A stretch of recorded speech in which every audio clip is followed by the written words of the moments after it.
मुसलमान को एक दलित पुलिस के ऑफिसर ने खामोशी से लाकर कागज पर लिख कर दिया कि बोलो इस पर वैसे तुम। एक 80 साल के मुसलमान को जिसकी दाढ़ी है, उसको एक मुकामी थानेदार ने उसकी दाढ़ी को खींचा, उस पर पेशाब करवाया। तो हमने कहा कि कब तक रहेंगे इख्तिदार की कुर्सियों पर बैठने वाले, चाहे ओवैसी हो, चाहे मोदी हो या योगी हो। तो सबको दर्द हो गया। इसने हिंदू धर्म के खिलाफ कहा, अरे जालिमों, मैं किसी धर्म के खिलाफ ना था, ना कभी हूं, ना कभी रहूंगा इंशाअल्लाह ताला। भारत का संविधान मेरे लिए अजीज है और भारत के संविधान में तो उसको भी इजाजत है जो किसी खुदा, भगवान, अल्लाह, जीसस को नहीं मानता।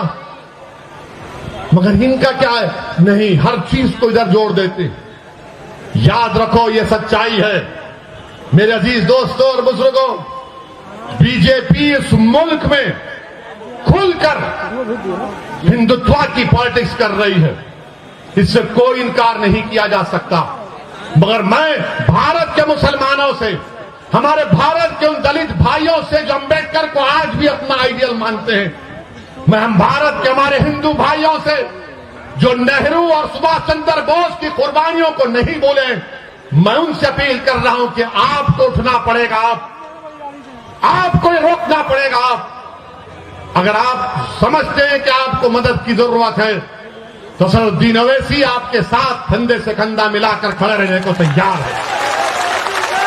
मुल्क को बचाना है, मगर मुल्क को बचाने का मतलब ये नहीं है जिंदाबाद, आप जिंदा ही रहेंगे इंशाअल्लाह ताला। मगर मुल्क को जब बचाने की बात होती है, ये समाजवादी, कांग्रेस, बीएसपी बोलेंगे देखो देश को बचाना है ना, तो फिर तुम खामोश हो जाओ। हैं? ये खामोशी कैसे होगी?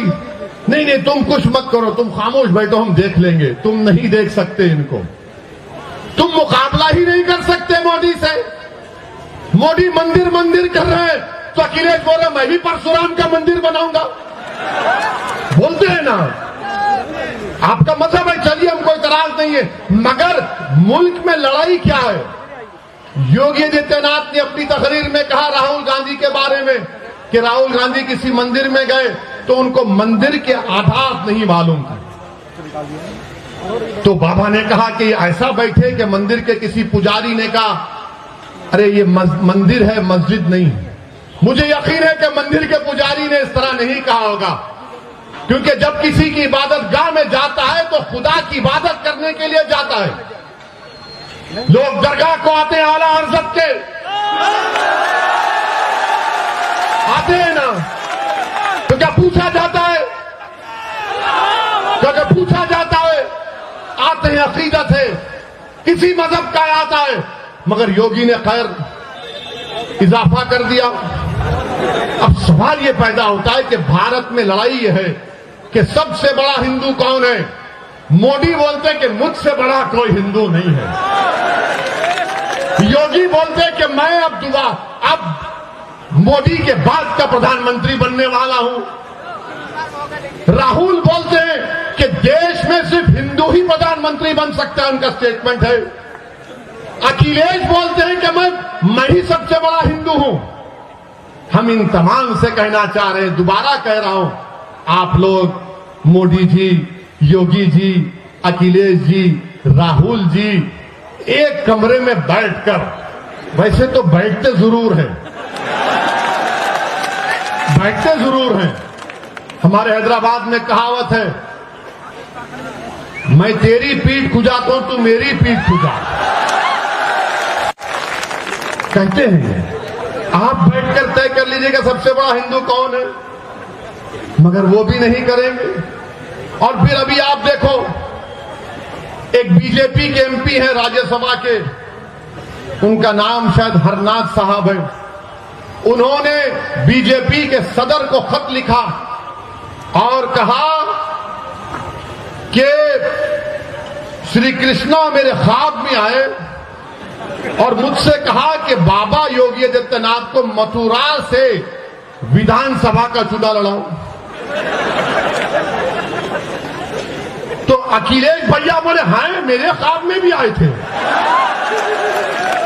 अखिलेश ने कहा मेरे ख्वाब में भी आए थे और आकर मुझसे कह दिया कि तू ही सत्ता में आ रहा है। अब आप बताइए, पार्लियामेंट संविधान में आर्टिकल 51 है जो कहता है कि इंसान को मजहबी रह सकता है, नहीं भी रह सकता है, मगर एक साइंटिफिक टेम्परामेंट डेवलप करना है, एक साइंटिफिक टेम्परामेंट। उत्तर प्रदेश का चुनाव हो रहा है या किंडरगार्टन का कोई ड्रामा हो रहा है यहां पर? इनको ख्वाब में ये दिख कर आए, इनको ख्वाब में वो दिख कर आए।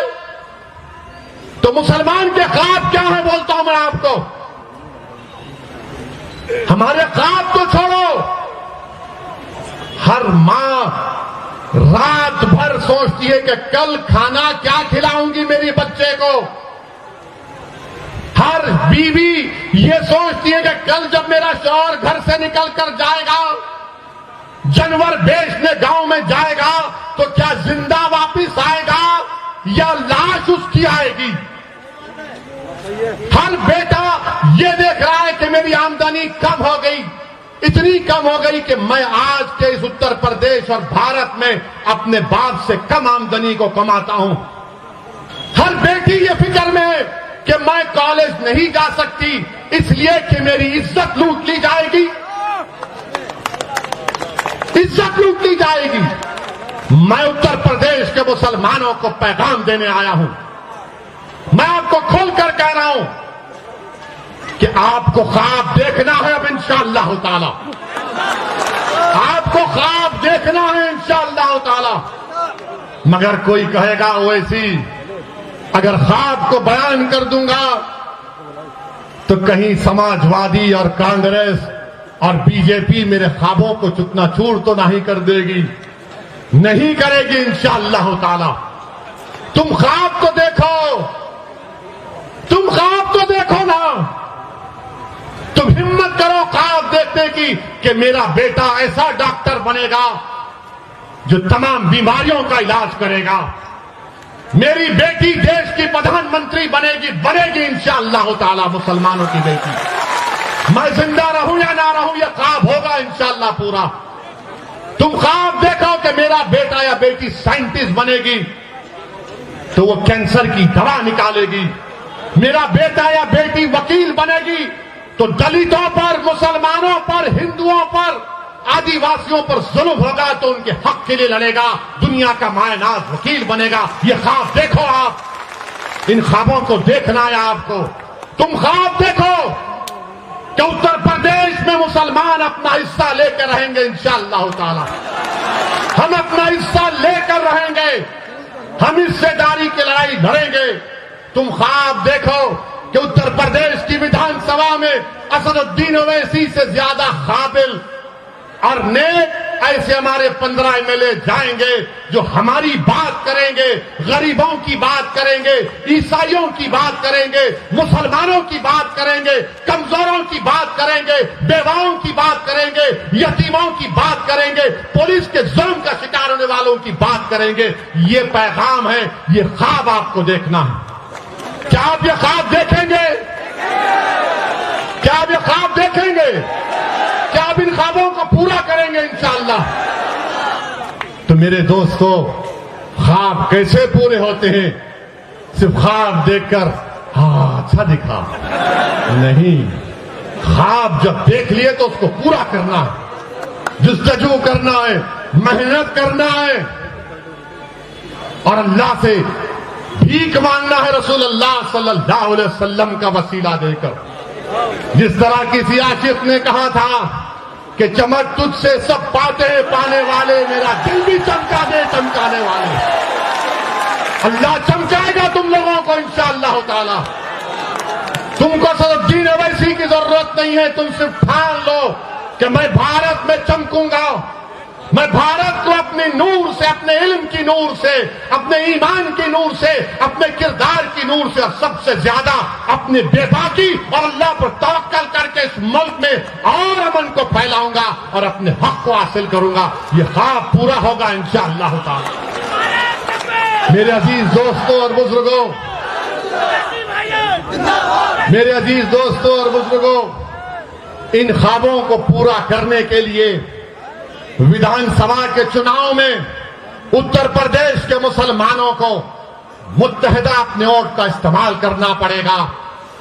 हम भी चाहते हैं, हमारी भी कोशिश है, हमारी भी दुआएं हैं कि अल्लाह सुब्हाना व तआला बीजेपी को उत्तर प्रदेश में शिकस्त दे दे, दोबारा यहां पर बीजेपी की सरकार ना बने और यहां पर मुसलमानों की एक हिस्सेदारी की बात करने वाली पार्टी के उसके जिम्मेदारान विधायक बनकर असेंबली में, विधानसभा में जाए, ये भी हमारा ख्वाब है।